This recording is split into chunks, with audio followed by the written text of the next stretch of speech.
ZYH 754, 870 kHz, AM.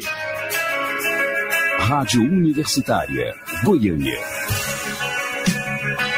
Emissora da UFG.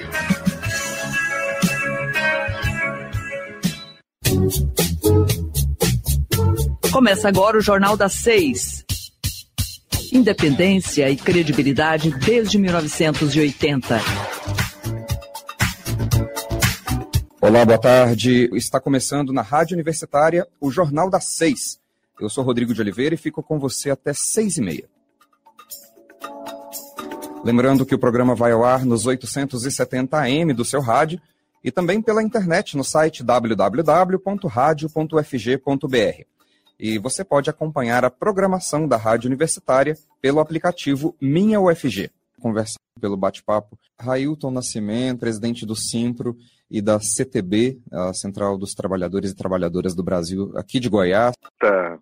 2014 para cá, com todo o processo de desestabilização provocado contra o governo da presidente Dilma e depois, em 2016, com o golpe de Estado que a retirou do poder através do malogrado impeachment, que na verdade foi um golpe transvestido de impeachment, nós temos o maior desmonte da história, não só dos direitos dos trabalhadores, mas do próprio Estado democrático de direito, das garantias de seguridade social da Constituição de 88, que nós não vimos acontecer nem na ditadura militar de 64 a 85, Rodrigo.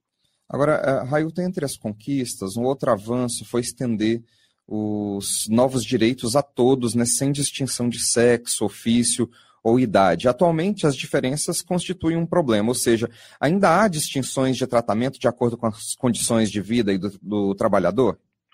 Ah, sim. Quando você analisa dados oficiais do próprio IBGE, você percebe que existe uma desigualdade de gênero no mercado de trabalho. Mulheres que, ocupando a mesma função do homem, ganham menos. A desigualdade em relação a negros e pardos, que também, ocupando as mesmas funções, ainda são mal remunerados. A condição dos próprios jovens no mercado de trabalho, que ao se inserirem no mercado de trabalho, acabam também tendo uma remuneração inferior. A relação tão antiga, mas que marca ainda a realidade atual, entre campo e cidade, os trabalhadores do campo, que ainda têm uma condição desvantajosa em relação à cidade.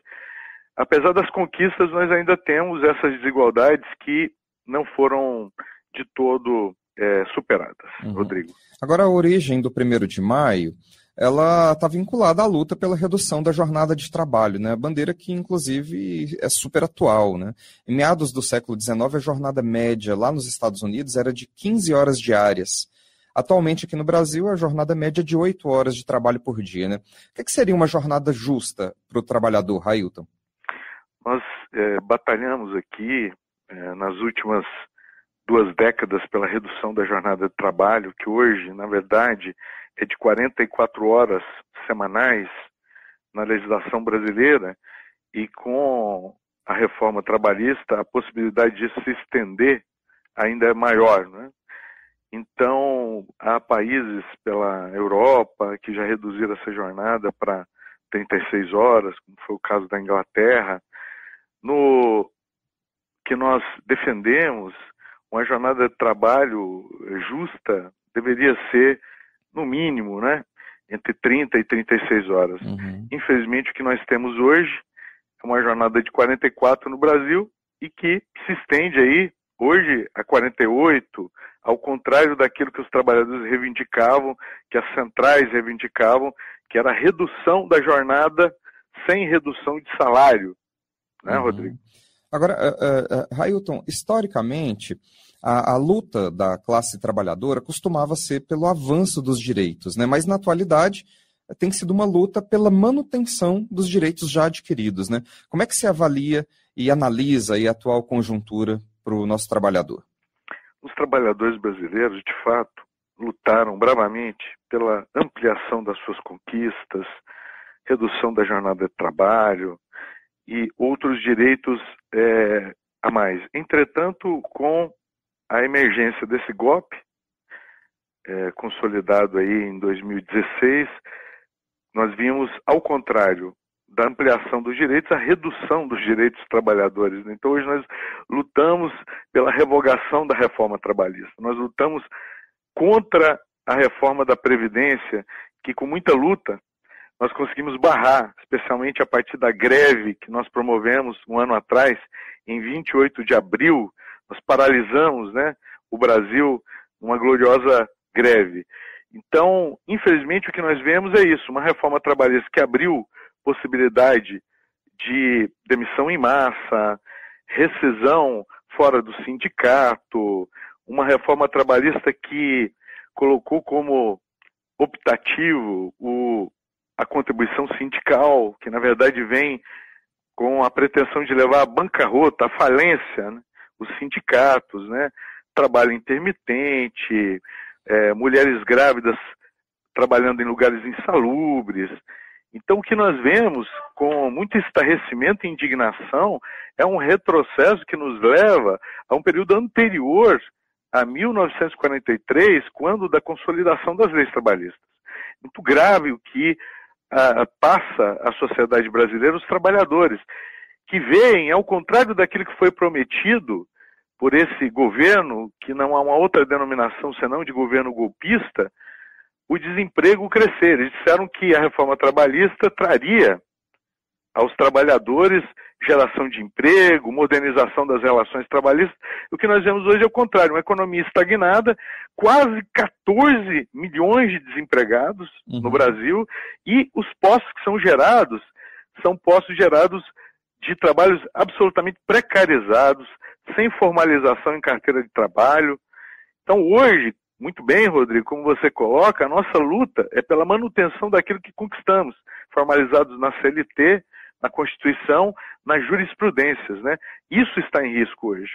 Railton Nascimento é presidente do Simpro e da CTB, a Central dos Trabalhadores e Trabalhadoras do Brasil, aqui de Goiás. Muito obrigado, pelo bate-papo aqui no Jornal das 6. É um tema para a gente conversar bastante tempo, mas o nosso jornal é tão curtinho. De qualquer forma, a gente agradece e parabeniza todos os trabalhadores de todo o país pelo dia 1º de maio, amanhã, o feriado do Dia do Trabalho. Obrigado por sua participação. Muito bem, eu deixo um abraço a todos e convido os trabalhadores e as trabalhadoras para estarem conosco amanhã na Praça Universitária, a partir das 14 horas. Nós temos shows musicais, barraquinhas com artesanato, comida, poesia, muita atividade cultural, fala das lideranças, no momento que marcamos a defesa dos direitos da classe trabalhadora e também pedimos a libertação, a liberdade do presidente Lula, que nós consideramos que está numa prisão injusta, num processo sem provas, que na verdade tem a pretensão de detê-lo nas eleições de 2018. Perfeito. Convidamos a todos, deixamos um forte abraço e chamamos a luta, que esse é o significado do 1º de maio, luta da classe trabalhadora. Perfeito, todo mundo convidado então à comemoração de Dia do Trabalho organizada pela CTB amanhã a partir das 14h na Praça Universitária. E quem também conversou com o Jornal das 6 sobre o Dia do Trabalho foi o presidente da CUT em Goiás, Mauro Rubem. O bate-papo foi com a jornalista Silvânia Lima. Vamos ouvir.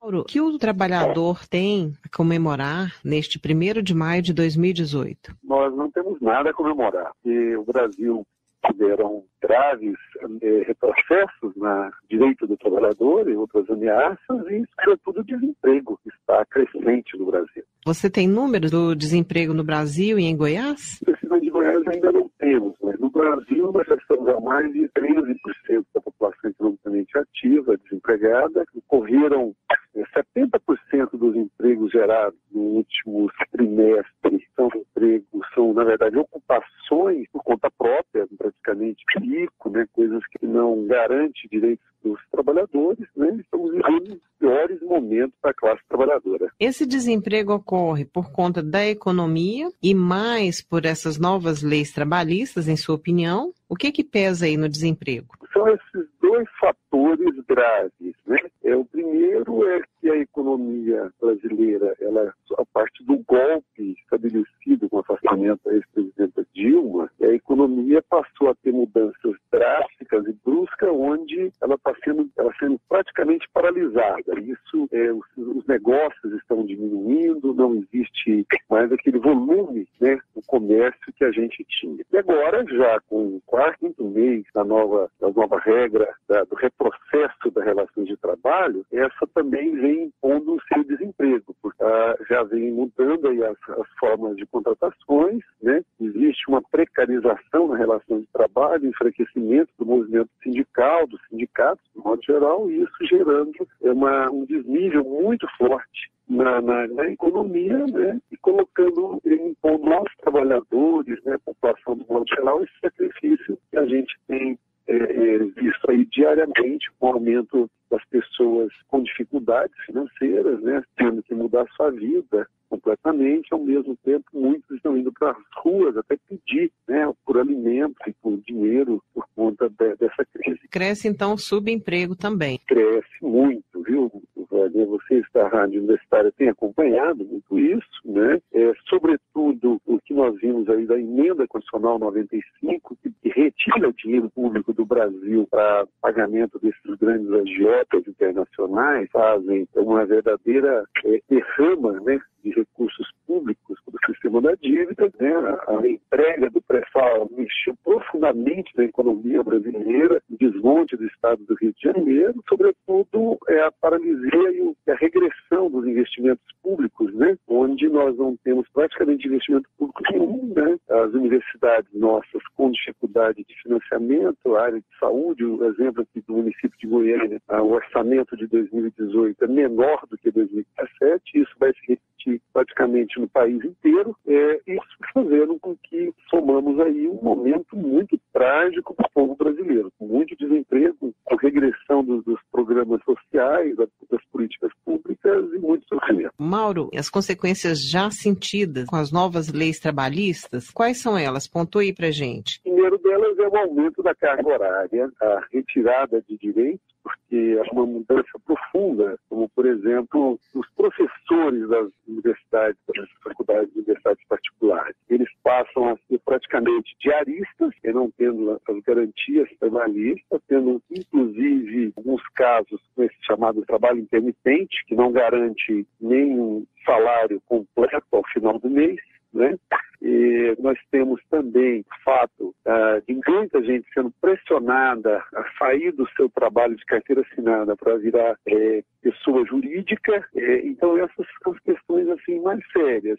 E uma parte significativa, né, é da economia paralisada, onde não tem consumo, né, e as empresas estão fechando, né, postos de trabalho. E você acha que pode crescer também esse tipo de relação informal entre patrão e empregado, em que não se assina carteira, em que não se registra, né? Está muito intenso, né? Está muito intenso, o que nós chamamos da uberização das relações de trabalho, né? Onde as pessoas passam a assumir todo o risco de um trabalho para a empresa. Isso é uma constante, né? Um crescente no Brasil, porque o trabalhador ele acaba não tendo aquela opção de trabalho que é mais segura, com carteira assinada, com os direitos que existiam antes da reforma trabalhista, ele passa a assumir todos os riscos do trabalho e muitas vezes recebendo bem menos do que seria como se fosse assalariado. Diante dessa situação, como é que a CUT, especialmente a CUT Goiás, está atuando? A primeira atitude nossa é a resistência e a revogação dessas regras, dessas leis. E nós entendemos que isso é necessário fazer através de um grande processo. Deve acontecer, que é o espaço onde a democracia prevaleça. Nesse sentido, a CUT entende que é necessário, nessas eleições, apoiar, né, a candidatura que tem perspectiva de vitória e pode reverter isso, que é o caso do companheiro Lula, toda a perseguição que existe a ele, a perseguição que teve a Dilma. Nós sabemos que elas não são meramente para o PT ou para o Lula, mas é para a classe trabalhadora. Esse é o primeiro aspecto. Por outra parte importante é o fortalecimento da organização sindical para esse enfrentamento. E, nesse sentido, a CUT participa com outras centrais sindicais e partidos políticos da Frente Brasil Popular, que nós estamos realizando no Brasil o Congresso do Povo, visto que parte significativa do Judiciário, o Congresso Nacional, ele está completamente comprometido com uma agenda contra o povo, contra os trabalhadores. Nós estamos organizando, então, a sociedade organizada para que ela tome frente aos destinos do país através do que nós chamamos de um processo do Congresso do Povo e, com isso, incidir no debate, né, denunciando principalmente os principais inimigos que nós temos com uma grande mídia que serve, né, como uma lavagem cerebral na sociedade e fazendo com que a população sofra muito. E assim nós achamos que a conscientização, momentos como esse, de informação como vocês da Rádio Universitária têm nos proporcionado por várias vezes, vão ajudar muito e, sobretudo, a orientação de que é possível o país, né, com a riqueza que tem, com o povo que tem, com a capacidade de conhecimento que tem, ter uma vida melhor para todos nós. Tá certo. Nós conversamos com Mauro Rubem, presidente da Central Única dos Trabalhadores de Goiás. Mauro, muito obrigada pela entrevista. Vamos torcer aí, né, para que essa situação mude e o trabalhador volte a ter os seus direitos e ser mais valorizado. Também estaremos atuando para isso, sobretudo concentrando os trabalhadores. Muito obrigado. Continuando com a nossa temática do Dia do Trabalho, né, comemorado nesta terça-feira, dia 1º de maio, a gente vai chamar uma reportagem sobre o Dia do Trabalhador Doméstico, Dia do Empregado Doméstico, que foi comemorado na semana passada. A data escolhida, 27 de abril, é uma homenagem a Santa Zita, a padroeira dos empregados domésticos. A repórter estagiária Yasmin Santos preparou uma reportagem para a gente sobre esse assunto. Vamos acompanhar. Zita nasceu na Itália no ano de 1218. Trabalhou como empregada doméstica desde os 12 anos de idade e era conhecida por ser muito generosa com os pobres. Zita trabalhava para os nobres e não tinha salário, vivia quase como uma escrava. Em troca, recebia comida e vestimenta. A vida de Zita foi dedicada aos pobres e aos doentes. Mais tarde, ela foi santificada pela Igreja Católica e passou a ser conhecida como a padroeira das empregadas domésticas. Até hoje, o trabalho doméstico é visto de forma depreciativa. A função é regulamentada por lei desde os anos 70, mas apenas recentemente uma PEC, proposta de emenda à Constituição, ampliou os direitos dos trabalhadores domésticos. O presidente da Comissão de Direito do Trabalho da OAB, Ordem dos Advogados do Brasil, seção Goiás, Wellington de Bessa, conta pra gente um pouco dessa história. Então, o trabalho doméstico sempre existiu quando a gente fala de relações de trabalho. Só que esse trabalho só foi ser regulamentado, passou a ter uma lei a partir do ano de 1972. Então, a partir da lei 5859 de 72, o trabalho doméstico ele foi regulamentado.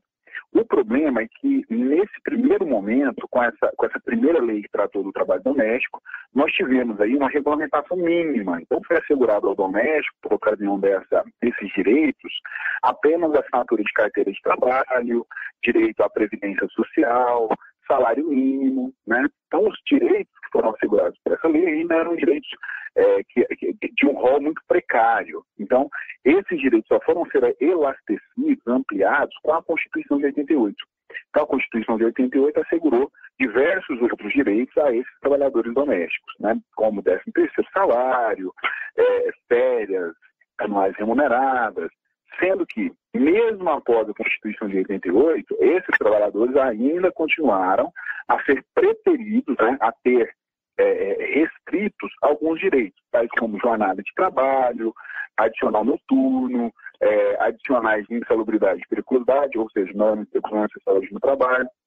Então, mesmo após a Constituição, eles ainda continuaram a ter direitos diferentes dos trabalhadores comuns urbanos. Sendo que no ano de 2013, com a emenda constitucional número 72, foi alterado o texto do artigo 7º da Constituição Federal, e esses trabalhadores os domésticos, passaram a ter direito a um rol muito mais elastecido de direitos. Então, a partir da emenda constitucional 72, nós podemos dizer que os direitos do trabalhador doméstico praticamente se equipararam ao trabalhador urbano, né? Então, para que houvesse essa equiparação, essa isonomia de direitos, teve que ser editada uma lei complementar para regulamentar a emenda constitucional número 72. E essa lei complementar ela foi editada em 2015, no dia 1º de junho, que é a lei complementar 150 de 2015. Aí sim, aí nós tivemos um diploma legal que contemplou os direitos constitucionais do doméstico, bem como regulamentou de uma forma específica, expressa, os direitos do trabalhador doméstico, e hoje nós podemos dizer que os direitos do trabalhador doméstico quase que se equiparam, né, com pequenas diferenças pontuais do trabalho prestado por um trabalhador urbano comum. O mundo tem mais de 52 milhões de empregados domésticos. 7 milhões e 200 mil estão no Brasil. 83% deles são mulheres com proteção social insuficiente. Os dados são do primeiro estudo sobre o tema publicado pela OIT, Organização Internacional do Trabalho. O advogado Wellington de Bessa explica quem pode ser enquadrado como empregado doméstico. A Lei 150, a Lei Complementar 150 de 2015, ela caracterizou o que seria esse trabalho doméstico. Então, ela diz que empregado doméstico é aquele trabalhador que trabalha de forma contínua, né, de forma subordinada, onerosa e com finalidade e com não finalidade lucrativa a pessoa ou a família. Então, todo aquele que presta serviço de natureza não lucrativa à pessoa ou à família no âmbito residencial destas, mais de 2 dias na semana, é considerado empregado doméstico. Então, o empregado doméstico é aquela pessoa que trabalha, né, com finalidade não lucrativa à pessoa ou à família, no âmbito residencial destas, por mais de 2 dias na semana, de forma contínua e subordinada. Segundo o presidente da Comissão de Direito do Trabalho da OAB, Wellington de Bessa, ainda há muito desrespeito e informalidade nas relações de trabalho dessa categoria. Como é um contrato que fica muito à disposição das partes, do empregado e do seu respectivo empregador, nós temos, de forma até bastante recorrente, nós temos sim alguns descumprimentos contratuais por parte desses empregadores. Seja por, muitas das vezes, por não ter condições de pagar, seja muito em razão também da informalidade decorrente desse contrato de trabalho, ou às vezes por desconhecimento, né? Porque normalmente o empregado doméstico, ele não tem esse conhecimento, bem como o empregador doméstico também não tem. Ao passo que ele não explora a atividade econômica, ao passo que ele não tem ciência do que, muitas das vezes, o que é, o que não é devido, o que pode, o que não pode fazer. Então, hoje nós temos, sim, um descumprimento, muitas das vezes, um descumprimento dos direitos desse trabalhador doméstico, mas por conta disso. Muitas das vezes, desconhecimento, né, a informalidade inerente a essa prestação, com certeza, são os principais fatores aí de descumprimento contratual. O advogado Wellington de Bessa deixa a dica para o trabalhador doméstico que não tem seus direitos respeitados pelo empregador. Quando o empregado não tem os seus direitos respeitados, né, algum eventual direito violado, compete a esse trabalhador buscar a Justiça do Trabalho para reparar esse direito violado. Ele pode buscar a Justiça do Trabalho, que vai exatamente ingressar aí com uma ação em face desse empregador, para que ele cumpra com esse seu dever, e também o Ministério do Trabalho e Emprego pode aplicar punição a esse empregador em razão desse descumprimento. Então, esse empregador poderá ser punido na esfera administrativa do Ministério do Trabalho e Emprego ou demandado na Justiça do Trabalho para que judicialmente ele seja comprimido, ele seja obrigado a cumprir com essa sua obrigação. Yasmin Santos para o Jornal das 6. E a maternidade da Santa Casa de Misericórdia foi fechada aqui em Goiânia. Além de não realizar mais partos, a Santa Casa vai deixar de fazer consultas de ginecologia e obstetrícia. De acordo com a superintendente-geral do hospital, Irani Ribeiro de Moura, o serviço foi fechado por conta da falta de profissionais. Conforme a gestora, o valor pago pelo SUS, Sistema Único de Saúde, é abaixo do que o mercado oferece aos profissionais. Ela afirma que chegou a pagar alguns plantonistas, o que não foi suficiente para manter os serviços da maternidade. Os ambulatórios da pediatria, as consultas, cirurgias e internação pediátricas continuam funcionando normalmente. O Ministério da Saúde informou que não repassa recursos diretamente para nenhuma instituição de saúde, mas sim aos respectivos fundos estaduais e municipais que são responsáveis por fazer o gerenciamento e o complemento dessa verba. Com o fechamento da maternidade da Santa Casa de Misericórdia, grávidas em trabalho de parto deverão procurar outras unidades públicas da capital a partir desta terça-feira. A maternidade Nascer Cidadão, no Jardim Curitiba 3, a maternidade Dona Íris, na Vila Redenção, e a maternidade Nossa Senhora de Lourdes, no setor Nova Vila, seguem funcionando normalmente. A prefeita e o vice-prefeito de Turvelândia, no interior de Goiás, tiveram seus mandatos cassados pelo TRE, o Tribunal Regional Eleitoral.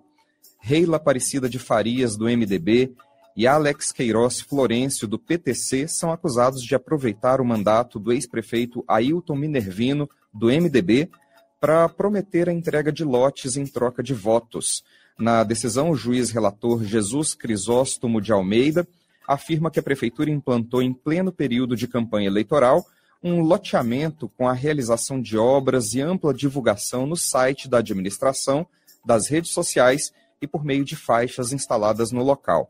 Conforme o relatório, há provas conclusivas de que houve promessa de entrega de lotes em troca de votos.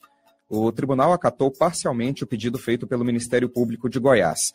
No processo, 11 testemunhas foram ouvidas e confirmaram que receberam diretamente da então candidata à prefeitura e de seu vice a proposta de receber um lote em troca de apoio eleitoral.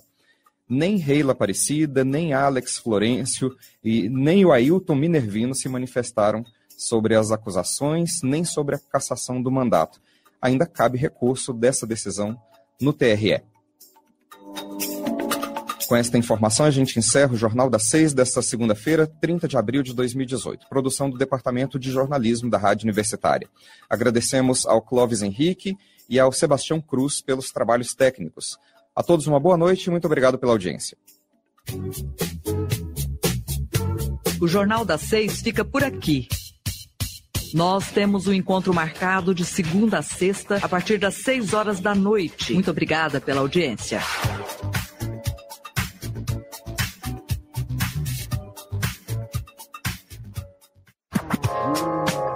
Universitária Goiânia, 870 AM.